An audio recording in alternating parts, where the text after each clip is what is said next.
time. What is it? What's wrong with our little boy? Yeah, calm down, Mr. and Mrs. Chamberlain. We have diagnosed your son's condition. Oh, well, that's good news, isn't it? Yeah, well, no, I'm afraid it isn't good news. Tamburlaine, wake up.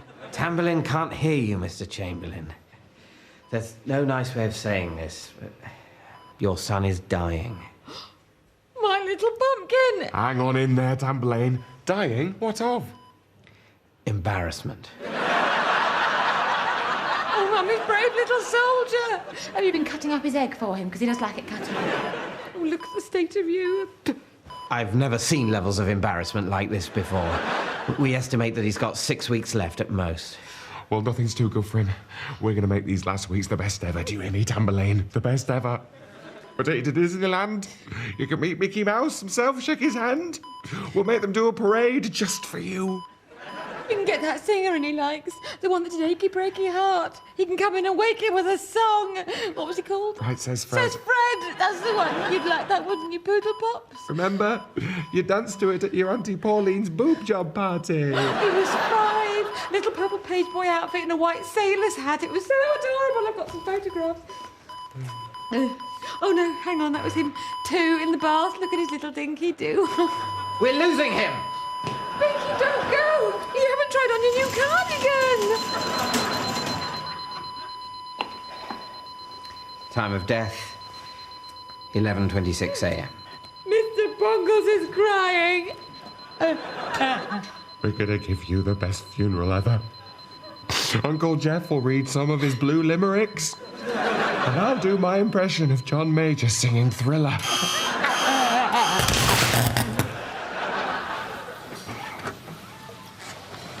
Yeah. You'll never guess what I've done. What have you done? I've only gone and cut a hole in the back of Gordon's biohazard suit.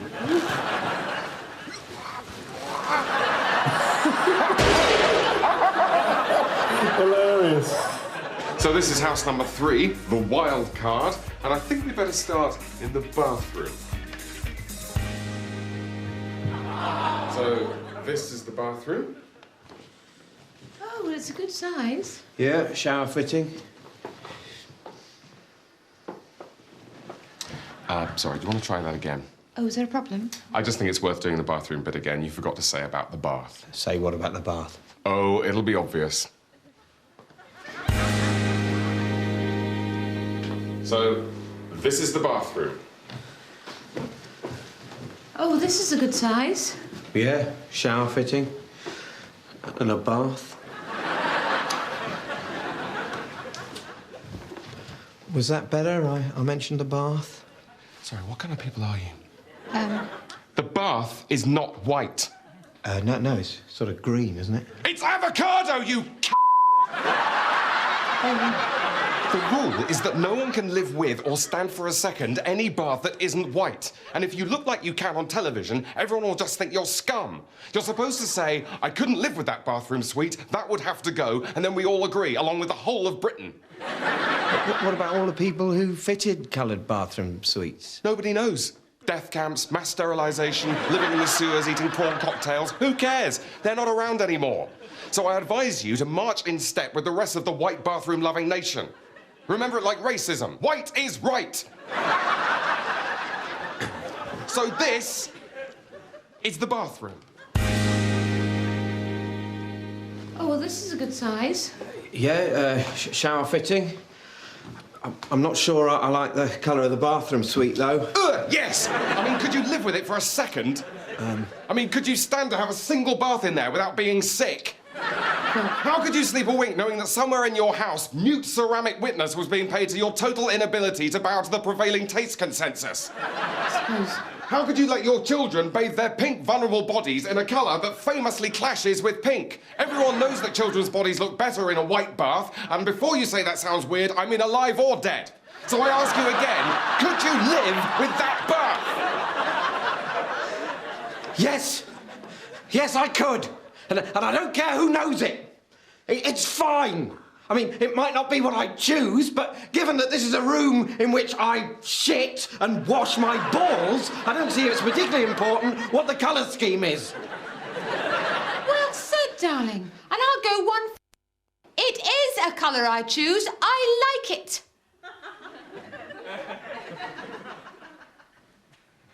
I'm sorry.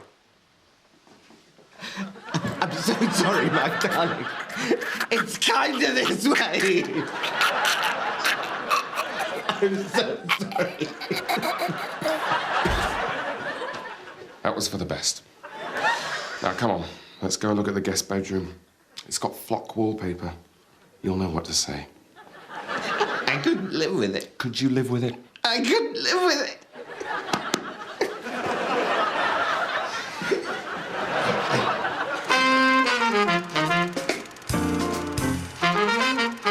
So Hitchcock goes to Selznick and says, hey, I got this fantastic book I want to make a movie out of. It's called Rebecca. And Seltz goes, great.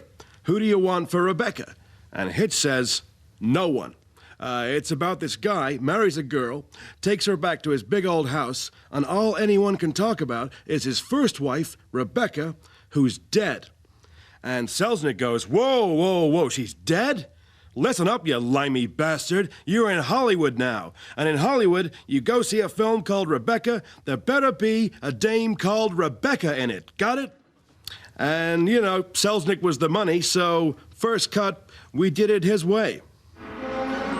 Last night, I dreamt I went to Mandalay for the first time.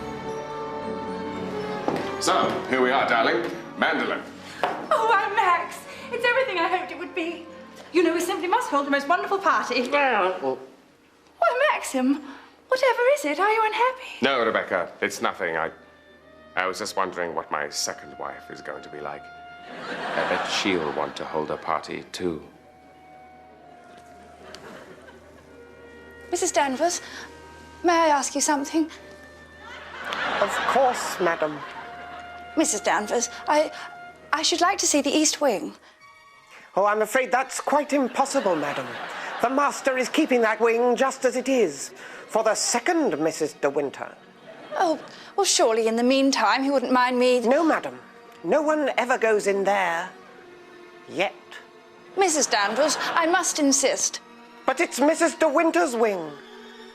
I am Mrs. De Winter, for now.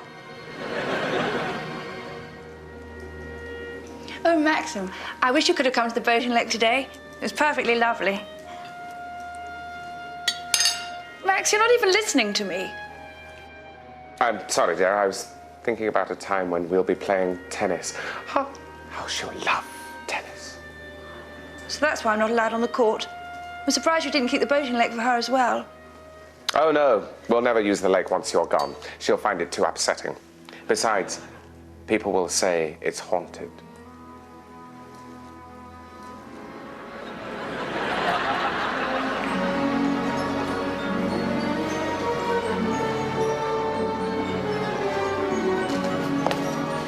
Max!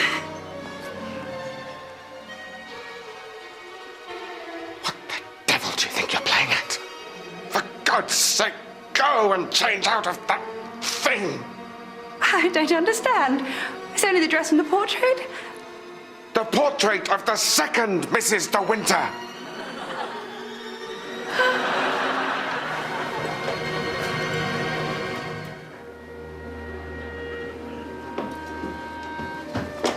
You knew! You knew that this is the dress you wanted the second Mrs. De Winter to wear! Of course I knew. Because it's about time you learnt that you won't be able to hold a candle to her, I shouldn't think. Just look at her room. Isn't it beautiful? Look at her clothes. Aren't they wonderful? This is her garden party dress if she's a size 8. And here it is if she's a size 10. And here it is if she's a size 12. You know, Max, I think I could bear this, all of it. If only I knew that once you were with her, you'd be happy. Will you, Max? Will you be happy? Or will there be a third Mrs. De Winter? Oh, yes. That's who I'm keeping the other mansion for.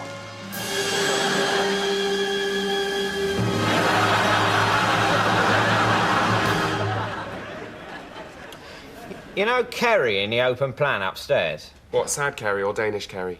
See, that's interesting. I know what you mean, but I always think of Danish Kerry as gorgeous Kerry, and the one you think of as sad Kerry as rebound Kerry. We probably shouldn't get into what that says about you. Fair enough. But you've worked with rebound Kerry, haven't you? You've got her number. What, you want me to give you her number so that you can ring her up and go on a date and then see if she'll let you have sex with her? Please. It's like sharing an office with Caravaggio. You mean Casanova. Oh, Casanova, is it? You really do fancy your chances. Right, I'm just toothing it from my cell. Oh, Colin, I do wish you wouldn't use language like that. Anyone could walk in. Toothing now. Are you getting it? Will you please just read it out to me? Oh, don't be ridiculous, Ray. This is much quicker. Are you getting it? No, I'm not getting it. I'm waiting for you to read out the number using the ancient but surprisingly efficient communication technology of talking. Oh. Maybe it's a bit far away. That's sometimes the problem.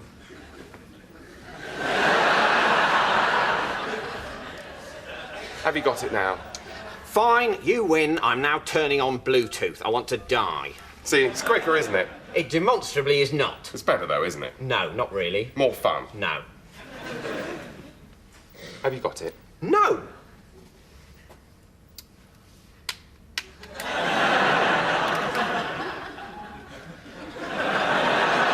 Colin, it's digital information, not salt. Why isn't it working? I think your mobile's broken. It's all right, I'll email it. Please! It's cheaper than texting. Will you just read out the frigging number? All right. Crikey. Sorry for trying to save you time in the long run. So I can't chalk it on a little blackboard like at infant school and then take it to the nearest post office just in time for the last pigeon. Do you not want me to have sex with Kerry? Is she your mum or something? Ray, I have absolutely no interest in your penis or who or where you want to put it near or in. I will now read out the number. Thank you. So it's Kerry. Have you put that in? No, I prefer to put the number in first and then save the name second. Is this going to be the new problem? No, no problem at all.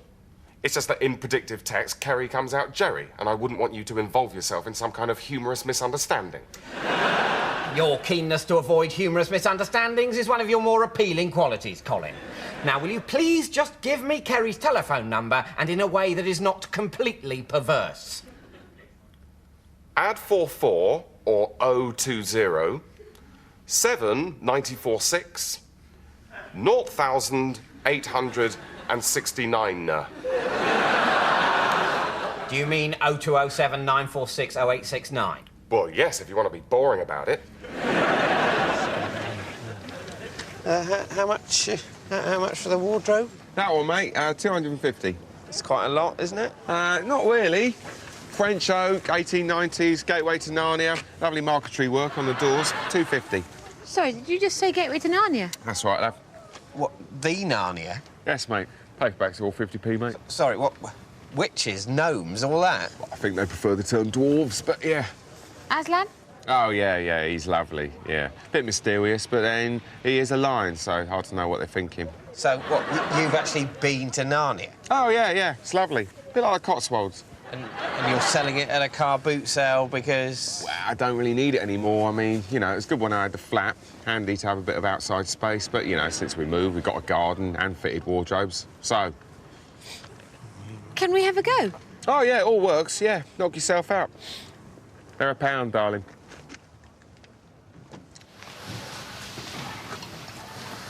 Yeah.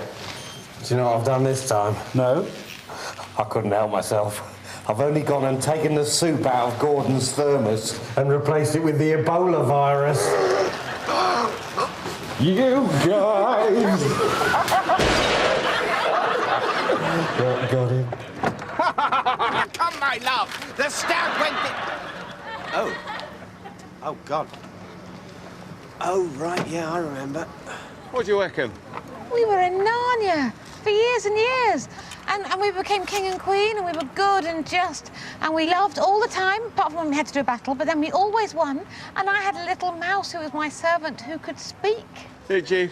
That's nice. Well, I'll tell you what, 250, but I'll throw in free delivery. Yes. Yes. What? Well, I don't know. It's a bit... It's a bit what? It's a bit nice. It's a bit Christian. What? Let's go and have another look at that leather sofa. Fine, I think. Donkey rides, completely safe. Donkey rides, £10 or vital supplies in kind. Can we go soon, sir, before another dog takes an interest in my bottom? You asked for that, Ginger, you ass-wiggling little tart. I didn't mean to wiggle it, sir. I was just trying to relieve the usual itch. Hello, you look poorly. I'm the Queen of England. What's your name? Digby. Would you like my candy floss, Digby? I'd like the stick. Shut up, Ginger! Are you sure it's not a cloud of poisonous gas sent by my nemesis to poison us both, Your Majesty? Silly. Arise, Sir Digby. Can I scratch my anus now, please, sir? You should get better. Go to a hospital. Now put me down. I have to have dinner with Beyonce. Of course. Your brilliant French double agent. My mouth is melting! Poisonous gas! Poisonous gas! Don't leave me, sir! Don't leave me, sir! Not much time. Must get to hospital. Need cover. The weird relief! The weird relief! Your Majesty, to the A&E!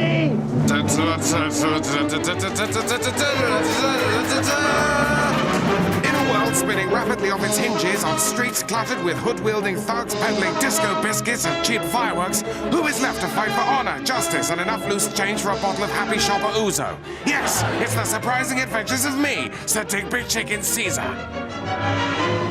Now listen carefully, Ginger. The Queen was very specific. My nemesis has disguised his poisonous pink gas factory as a hospital so as to pass off the poisonous gas as harmless, very powerful pills and drugs. Was that exactly what she said, sir? This small woman has given counsel to 11 Prime Ministers, not including myself. For you? I don't like to go on about it. So I think she knows what she's talking about when she tells us to come here and steal all the pills. One of my nemesis' henchmen. Can I help you? My friend here has been brutally stabbed. And who did that to you? Al Capone. Right, well, this is an orthopaedics ward. You need to go downstairs to casualty. For the Queen! Great Ginger, to the smack cabinet!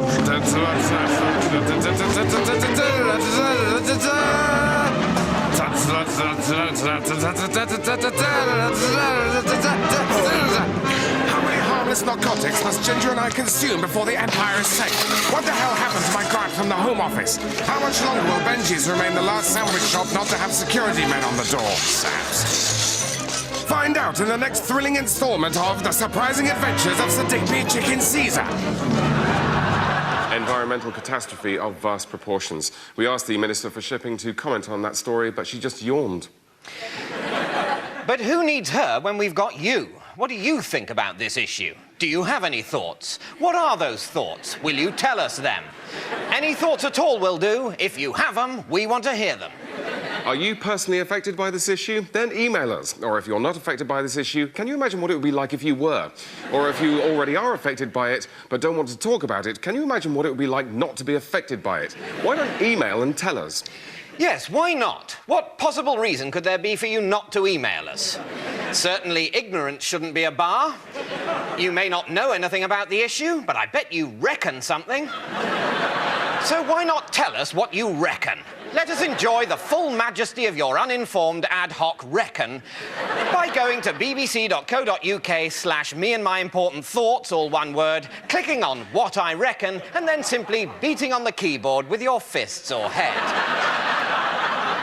Here's some of the feedback we've had so far. Andrew from Eastbourne reckons it's a sad indictment of the way we live. Matthew from Ilkley reckons it isn't. Patricia from Southampton wonders what Wordsworth would say and thinks she knows. And James from Amersham would like the fire brigade. Quickly, for God's sake, he's trapped, he's trapped. Thanks for those, and keep those emails coming. It is, for some reason, apparently vital that you do. That was a wordy one. Yeah, very clever, clever. Good job we've got this bit. Just the two of us sitting on our massive balls, farting. You're quite right. Yeah, because it's nice to have a wordy sketch. Yeah, the failings of the IMF, does an opera, that kind of thing. Yeah. But then you need something like this to provide a bit of balance. Doesn't really go anywhere, though, does it? No, and how do you end it? Well, I suppose the obvious ending would be just one really long and incredibly loud fart. OK.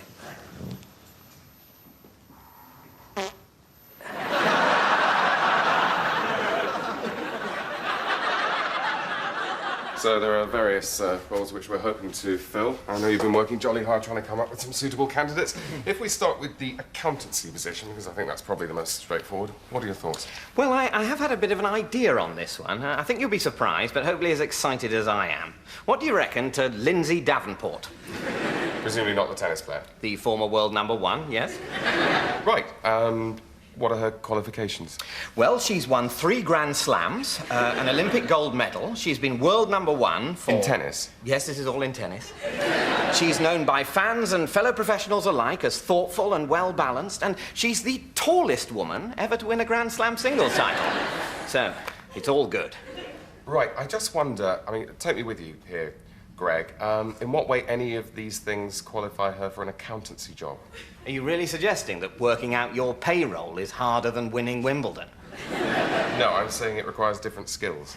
Dedication, determination, peak physical fitness, excellent ground strokes. I'm not sure we'd need those last two. Well, they couldn't do any harm. I mean, look at Sue Barker. What does that even mean? Well, she never really had the ground strokes. You're not convinced, I can tell. It was just an idea. Let's move on.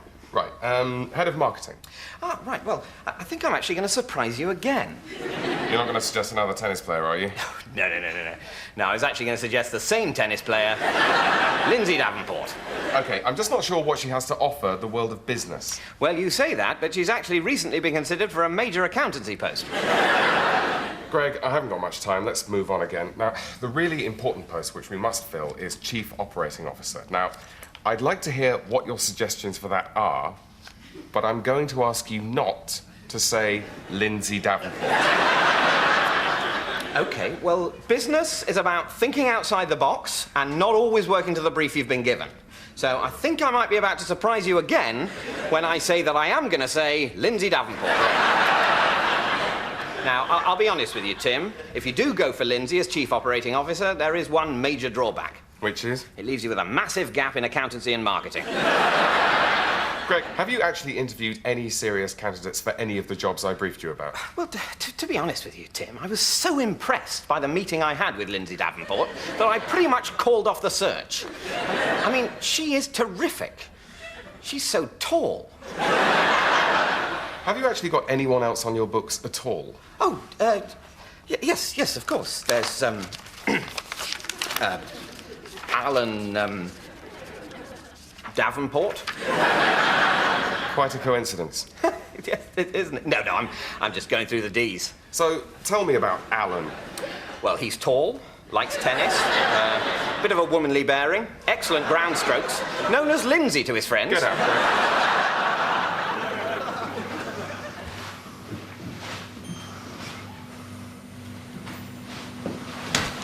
What'd you do that for?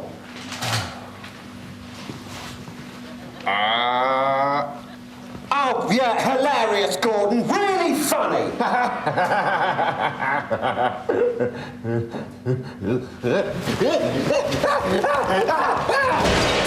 What'd you do? Sprayed his pants with bubonic plague and put a cobra in his helmet. I was just signing a letter when it struck me. I've never really thought much about my name before, but suddenly it was so obvious. What was? Surely you see it. David Mitchell. Mitchell, yes. Mitchell or Mythchild? Mythchild? Yeah, Mythchild. David, the child of myth. Sort of like the Messiah. You think you're the Messiah? Well, you have to admit the evidence is pretty compelling. Have you gone mental again? The myth child forgives you. Tell me, James, what do they call you? James. And what is your surname? He who they call James. You know what my surname is? Barkman. Man who barks. Bark of tree and bark of dog. Trusty yet wooden. You travel with the myth child with your gentle leaves and love of crisps. Woman, who be you? Oh, fuck off. The myth child forgives you, Olivia Coleman. Coalman, man of coal, man who delivers coal. May your carbon footprint not trample on the barkman's delicate wood. That sounds rude. Entangle me not, Webb. The myth child fears the gluey fronds of the spider. Well, you get the general idea. What do you reckon? What, as a way of being sort of all the time? Yeah, the myth child. Any good? I think I prefer you sort of normal. Normal? Stay normal? Good plan. Yeah. That's what I thought, probably. I really liked it.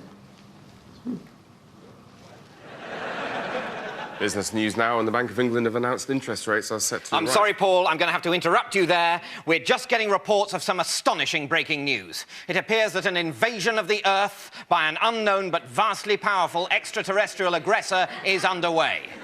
Details are sketchy, but reports are pouring in from across the world of vast, metallic, crab-like creatures laying waste to all they encounter. So, a massive and unstoppable alien attack threatens the Earth. What's your reaction? Are you affected by the end of civilization as we know it? What's your perspective? Maybe you live on Earth or know someone who does. How do you feel about it? Email us with your thoughts on your imminent molecular evaporation at bbc.co.uk/emergency apocalypse address, all one word, and let us know. And already this issue seems to be one that's provoked a lot of comment. Lucinda Richards from London asks, will these so-called aliens be required to pay the congestion charge? Somehow I think not. It's one rule for us and another rule for alien beings. And Gerard from Dover called our letter line number to say, as someone approaching my 80th birthday, I think I'm entitled to comment, 'twas ever thus. I can remember when a certain Mr. Hitler bethought himself to overthrow this sceptred isle, and like him, I think these aliens might find that simple British folk are rather harder to conquer than... And then it just tails off into screams. A quick update for any of you for some reason more interested in the news than what some people who don't know think about the news. London has fallen to the aliens. But more importantly, I can also tell you that Sophie from Manchester says, say what you like about the alien killer crabs, but by God, they can organise an invasion. We have a lot to learn from them, though we'd better be quick. And lastly, on a lighter note, Carl from Oundle writes, where's Doctor Who when you need him? In fiction, I imagine. He's right there, worse luck. Yes, indeed, because we're running out of time, both on the programme and just generally. My producer tells me that the giant alien crabs have breached TV Centre and will imminently vaporise us all. And remember, if you want to see that for yourself, why not log on to our behind-the-scenes webcam? Simply go to bbc.co.uk/watchusfry, all one word, and click on... Up next, Catherine Tate with Nan, Lauren and naughty nurse Bernie all chipping in, plus a bit of Paul Whitehouse on the side. Then cheeky chappies Gregor Fisher and Billy Boyd. Enjoy the banter of Empty at 10.